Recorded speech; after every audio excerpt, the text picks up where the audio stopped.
How to withdraw money from Bybit to bank account. Hey guys, welcome back to the channel. If you wish to withdraw the money or transfer it from Bybit to bank account, here is how to do it.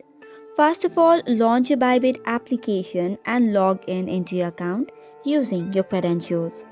Now that this is done, first of all ensure that the funds are in the funding account. To do so, tap on the Asset section which is on the bottom right and check if you have funds in your funding account. If not, you can tap on the Transfer button to move funds from your Spot wallet or any other account to your funding account.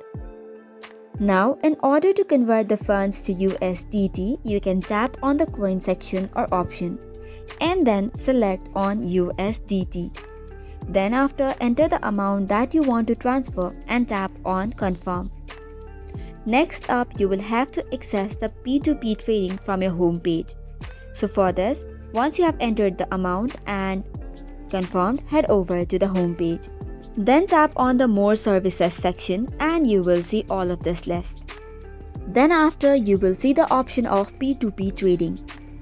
You will see two options, the very first one to buy and the second one to sell. Go to the second tab, that is sell, and tap on the USDT option to select your local currency. Now the next step would be to add the payment method and select bank transfer from the option. Now from the list of merchants offering the bank transfer, choose a verified one with a higher order of success rate. And once that is done, tap on the sell button next to the merchant's profile, enter the number of USDT that you want to sell and confirm the transaction. Once the transaction is completed, the equivalent amount will also be transferred to your bank account. So that's it for today's video. For more such contents, do not forget to hit the like and subscribe button.